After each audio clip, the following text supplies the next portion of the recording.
भारत और पाकिस्तान के बीच पिछले दिनों जो कुछ हुआ, उसके बाद से भारत की तरफ से अपनी शक्ति का प्रदर्शन हर एक मंच पर किया गया। एक तरफ जहां पाकिस्तान में ऑपरेशन सिंदूर लॉन्च कर आतंकवादी ठिकानों को नेस्त नाबूद किया गया, और उसके बाद पाकिस्तान की तरफ से होने वाले हमलों का भी करारा जवाब दिया गया और हर एक हमले को नाकाम किया गया। लेकिन इसके साथ ही भारत में लोगों को जागरूक करने के लिए वक्त वक्त पर मॉक ड्रिल कराए गए, और आज एक बार फिर से देश के 6 राज्यों में, हरियाणा समेत 6 राज्यों में मॉक ड्रिल किया जा रहा है। ऑपरेशन शील्ड के तहत मॉक ड्रिल हुआ देश के 6 राज्यों में, जम्मू कश्मीर, पंजाब, राजस्थान में, गुजरात, हरियाणा और चंडीगढ़ में भी मॉक ड्रिल किया गया। ऑपरेशन शील्ड के तहत पाकिस्तान की सीमा से लगे राज्यों में मॉक ड्रिल किया गया, हवाई हमलों से बचने का अभ्यास किया गया, सुरक्षा और आपातकालीन व्यवस्थाओं की तैयारियों को परखा गया, और रात 8 बजे ब्लैकआउट भी किया जाएगा। रात 8 बजे ब्लैकआउट का भी वक्त रहा। ये अलग अलग तस्वीरें देश के अलग अलग हिस्सों से, अखनूर जम्मू, श्रीनगर जम्मू कश्मीर की राजधानी, चरखी दादरी हरियाणा, करनाल, हिसार और भिवानी से मॉक ड्रिल की वो तस्वीरें इस वक्त आप देख रहे हैं, जब सुरक्षा के मद्देनजर किस तरह से अलर्ट रहा जाए, किस तरह से रेस्पॉन्स किया जाए, अगर कोई घटना दुर्घटना किसी तरह का हमला होता है तो किस तरह के तरीके आजमाए जाएं।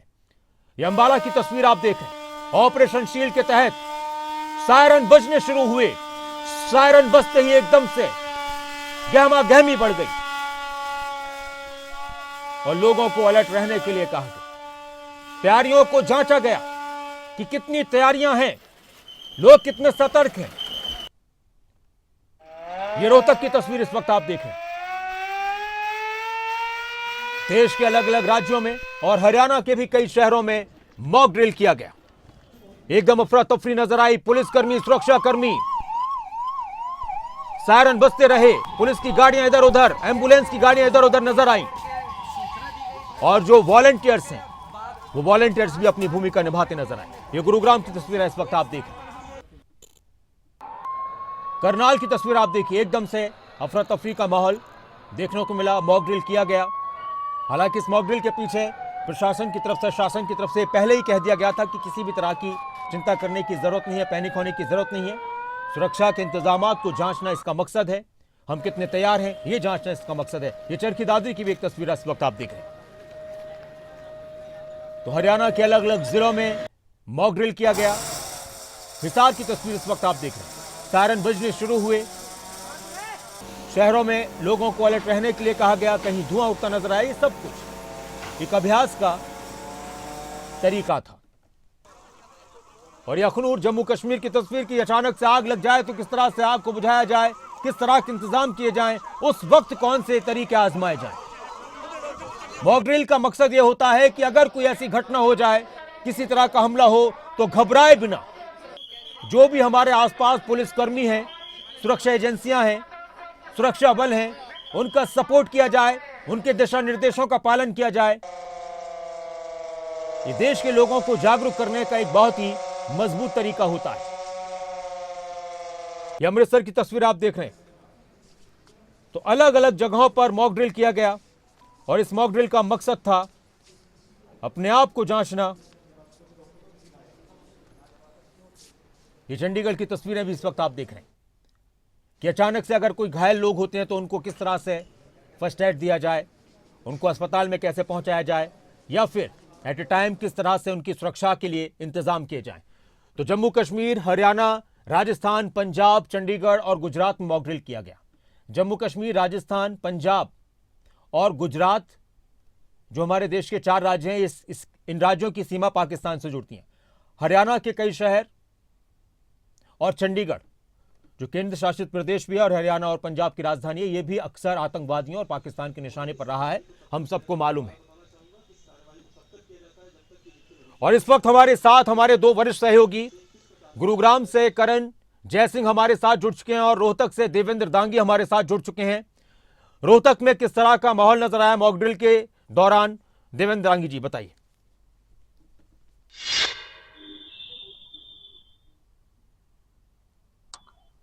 जी डॉक्टर नासिर, देखिए बता दूं कि ये सेकंड जो है सिविल डिफेंस एक्सरसाइज का ये हिस्सा है, ऑपरेशन शील्ड का ये हिस्सा है। जो पूरी एक्सरसाइज जो चल रही है, जो आज की गई है, अभी ऑनगोइंग प्रोसेस है, खत्म नहीं हुआ है। ये खत्म होगा करीब करीब 8:15 बजे, जब सेकंड सायरन बजेगा। उससे जी। पहले 8 बजे ब्लैकआउट के लिए एक बार फिर से सायरन सुनने को मिलेगा। हालांकि इससे पहले जैसे ही सुई का काटा, जो घड़ी का काटा जो है वो 5 बजते हैं, तो तुरंत यहाँ पर सायरन सुनाई दिया। और उसके बाद एकदम से सभी कर्मचारियों को, जो मेरे पीछे जो बिल्डिंग आपको नजर आ रही है डॉक्टर नासिर, नवीन तस्वीरें दिखाते रहिएगा साथ साथ, तो इस बिल्डिंग से लोगों को बाहर निकालने के लिए एकदम से एक्सरसाइज शुरू की गई। ठीक 5 बजे जैसे ही सायरन की आवाज सुनाई दी, उसके बाद लोगों को इवैक्यूएट किया गया इसी बिल्डिंग से। और उसके बाद ये देखा गया कि इसके बाद कितना क्विक रिस्पांस जो है वो हमारी पुलिस पर्सनल जो है, पुलिस फोर्सेज जो है वो दे पाती हैं। 10 मिनट में यहाँ पर पुलिस फोर्स पहुंच गई और उसी दरमियान यहाँ पर फायर ब्रिगेड भी पहुंच गई थी। करीब करीब 10 से 12 मिनट का टोटल टाइम लगा। उसके बाद आते ही फायर ब्रिगेड ने मोर्चा संभाल लिया, लोगों को इवैक्यूएट किया गया बाहर। और ऐसे माहौल में ये एक्सरसाइज सारी की गई कि अगर कोई हमला हो जाता है, दुश्मन देश कोई हमला कर देता है, कोई इमरजेंसी सिचुएशन हो जाती है, तो कैसे लोगों को जल्द से जल्द कम से कम वक्त में डॉक्टर नासिर न केवल बिल्डिंग से बाहर निकाला जाए, बल्कि अगर किसी को कोई इंजर्ड हुआ है, किसी को चोट किसी किस्म की आई है, तो उसको कैसे फर्स्ट। तो अलग अलग जगहों पर मॉक ड्रिल किया गया और आज रात यानी रात 8 बजे, शनिवार रात 8 बजे का वक्त रखा गया ब्लैकआउट का।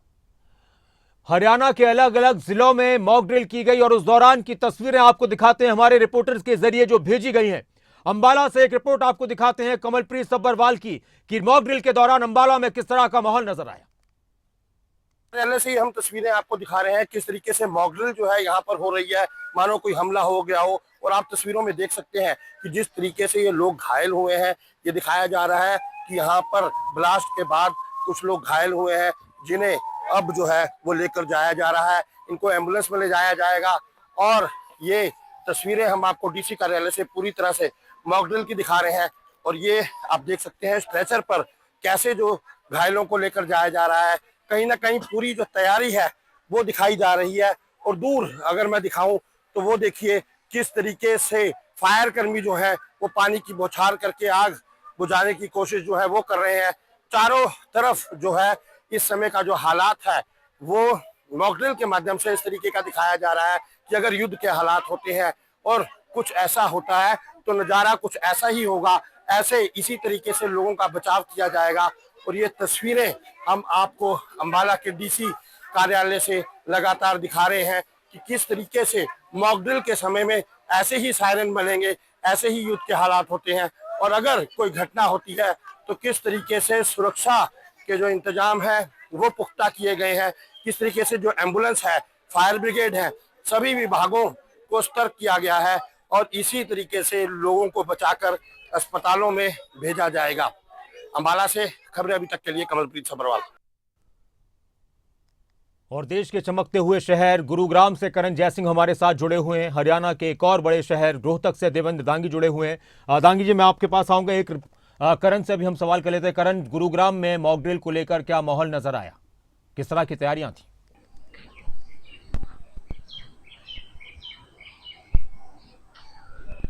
बिल्कुल नासिर, देखिए 5 जगहों पर मॉक ड्रिल की गई और इस मॉक ड्रिल का मकसद ये भी था कि अगर कोई आपात स्थिति आती है तो कैसे उससे निपटा जाए, कैसे उसमें राहत और बचाव कार्य जो है वो किया जाए।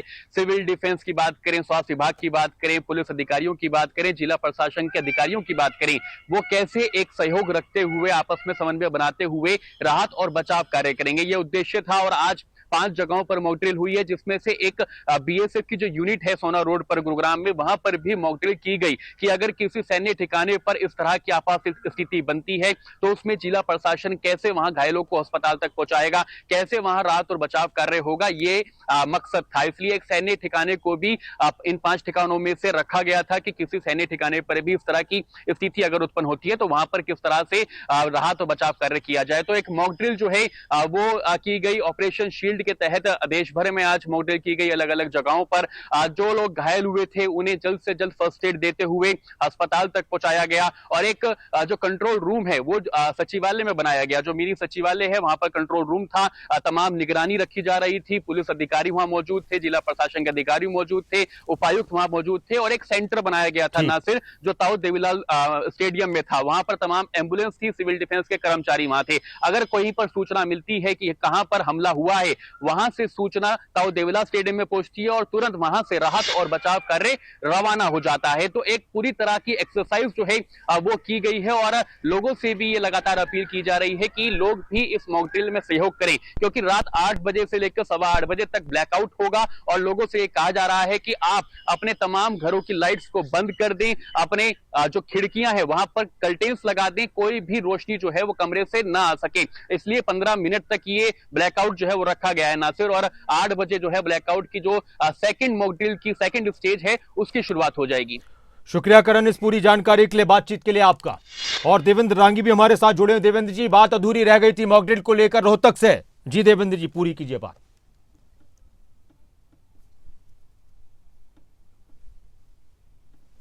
जी डॉक्टर नासिर, देखिए जैसा कि हमारे गुरुग्राम से हमारे वरिष्ठ सहयोगी करण जय सिंह बता रहे थे, कमोबेश ऐसी स्थिति न सिर्फ गुरुग्राम रोहतक बल्कि तमाम जिलों से देखने को मिल रही है। और तमाम जिले ही क्यों बल्कि जो नॉर्थ का जो खासतौर से राज्य हैं, चाहे पंजाब की बात कर लीजिए, जम्मू कश्मीर की बात कर लीजिए, हरियाणा की बात कर लीजिए, गुजरात की बात कर लीजिए, यानी कि वो इलाका खासतौर से जो है इस एक्सरसाइज के लिए चयनित किया गया है, जो सीधे सीधे पाकिस्तान के साथ जो हमारी जो फिलहाल जो टेंशन की स्थिति जो है कि उसके साथ लगते जो राज्य हैं उनमें खासतौर से ये सिविल डिफेंस एक्सरसाइज की जा रही है। सेकंड सिविल डिफेंस एक्सरसाइज है। रोहतक की अगर बात करें डॉक्टर नासिर, तो अभी 8 बजे जो है दोबारा से सायरन बजेगा और 8 से लेकर 8:15 तक ब्लैकआउट की स्थिति रहेगी। इससे पहले मैं बता रहा था कि यहाँ पर जो ये देखा गया कि रिस्पांस टाइम जो है वो बड़ा महत्व रखता है। कोई भी हमला अगर हो जाता है तो आप किस ढंग से लोगों को इवैक्यूएट करते हैं बिल्डिंग से। मान लीजिए बिल्डिंग जैसे मेरे पीछे जो बिल्डिंग है, इसी का नजारा अगर यहाँ पर देखा जाए तो रेड क्रॉस की टीमें पहुंची, उससे पहले जो है यहाँ पर पहुंच चुकी थी फायर ब्रिगेड, और फायर ब्रिगेड ने आते ही मोर्चा संभाल लिया था। माहौल ऐसा था कि लोग भीड़ भाड़ है, लोग बिल्डिंग में फंसे हुए, कैसे उनको जल्द से जल्द सुरक्षित तरीके से निकाला जा सके, कैसे एम्बुलेंस की व्यवस्था रहे, कैसे अस्पताल पहुंचाया जाए, इस तरह की तमाम चीजें जो है, तमाम जो एक किस्म से तैयारियां जो है वो पर की गई हैं।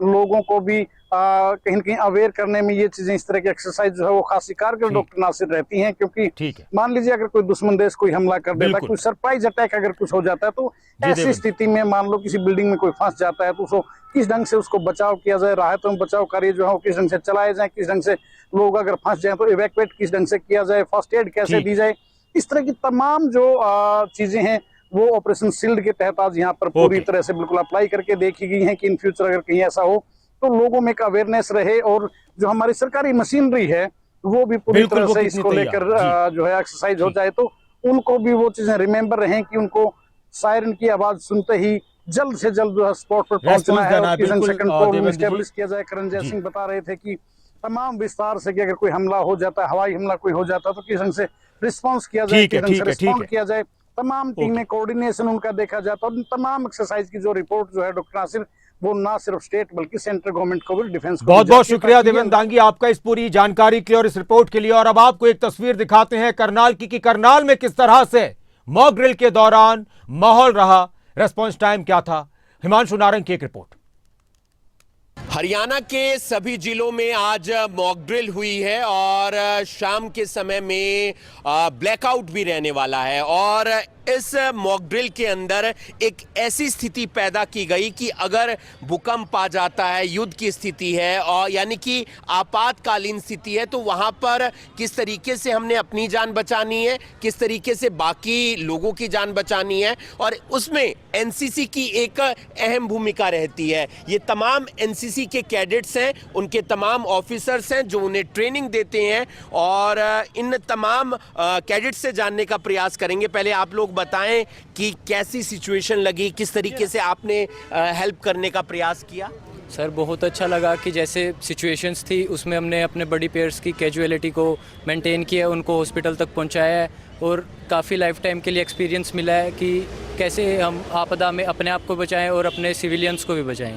अब एक जब होच पोच वाली स्थिति होती है, भाग दौड़ हो रही होती है, वहां पर ये कॉन्फिडेंस लेकर आना कि मुझे अपनी जान की परवाह नहीं करनी बल्कि बाकी बच्चों की जान बचानी है, ये हमें एनसीसी में शुरू से ही सिखाया जाता है, क्योंकि हमारा अनुशासन और एकता हमारे और हम नेशन फर्स्ट के लिए काम करते हैं। इसी प्रकार से एनसीसी में हर चीज़ को सिखाया जाता है। ये जैसे सिविल डिफेंस की ट्रेनिंग है, हमें कैंप के दौरान भी दी जाती है। बहुत से कैंपों के दौरान हमें सिविल डिफेंस की ट्रेनिंग दी जाती है। जैसे हमारा एनुअल ट्रेनिंग का कैंप हो गया, उसमें हमें सीपीआर या फिर किसी को फर्स्ट एड, जिसे किसी को चोट लग गई उसको फर्स्ट एड देना, तो इन सब के बारे में भी हमें वहाँ उस कैंप में सिखाया जाता है। हमें फायर, जैसे कि कहीं पे आग लग चुकी है तो फायर एक्सटिंग्विशन कैसे यूज़ किया जाता है, आग बुझाने के लिए, कैजुअलिटीज़ के लिए उनको कैरी कैसे करना है, उनको अगर किसी को पीठ पे चोट लगी है, किसी को पाँव में चोट लगी है, किसी के बाजू में चोट लगी है, उनको किस प्रकार उठाना है, ये सब हमें हमारे उस्ताद और हमारे सर के साथ द्वारा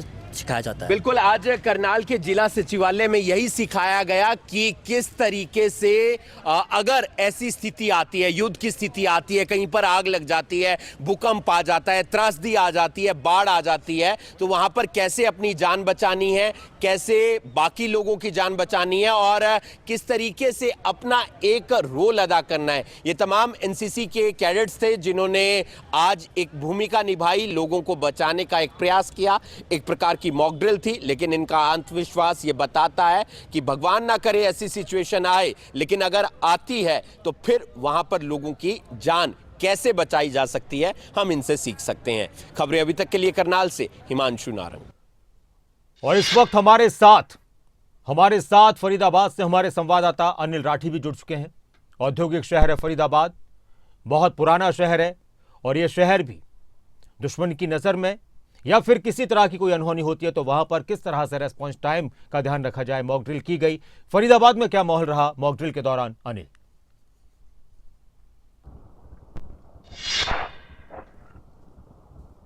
जी बिल्कुल नासिर जी, देखिए आपको बता दें फरीदाबाद में आज 5 बजे जो है वो मॉक ड्रिल का आयोजन किया गया।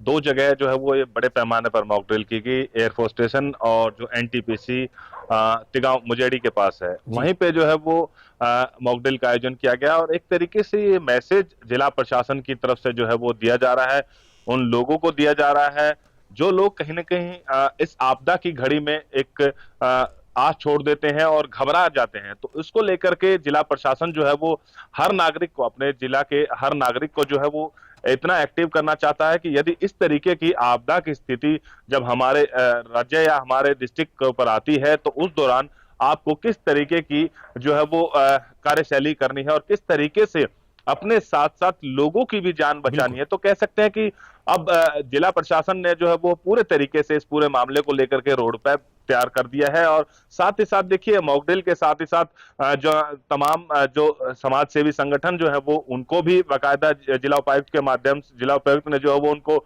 एक क्लास ली उनकी, और साथ ही साथ उनको बकायदा जो है वो मॉनिटरिंग भी जो है वो समय समय पर आगे करते रहेंगे इसी तरीके से। और जितने भी ग्राम पंचायतों की बात कर जाए, सरपंचों की बात कर जाए, जिला पार्षदों की बात कर जाए, सभी को जो है वो सायरन अपने अपने इलाके में एक बड़े यानी कि चाहे सरकारी स्कूल हो, चाहे उनके इलाके में कोई भी बड़ी बिल्डिंग हो, ऊंची मॉल हो, उस पे तमाम जगह पे जो है वो सायरन कम से कम हर इलाके के अंदर होना चाहिए। यदि इस तरीके की कोई आपदा फरीदाबाद के लोगों पर आती है तो एकाएक जैसे ही एक जगह से जब सायरन की कमांड होती है तो पूरे फरीदाबाद में सायरन की गूंज से जो है वो लोग अलर्ट हो जाए। और जिस तरीके से, क्योंकि पीछे हमने जिस तरीके से हमारे तनाव जो है वो आपसी तनाव दूसरे पड़ोसी देश के साथ जिस तरीके से हुए थे, उसके पश्चात कह सकते हैं कि जिला प्रशासन किसी भी प्रकार से जो है वो लोगों को मायूस ना हो, लोग उसको लेकर के लोगों को एक्टिव करना चाहता है और लोगों को लगातार इस तरीके की स्थिति से निपटने के लिए एक संदेश देना चाहता है। और साथ ही साथ देखिए 7:55 पर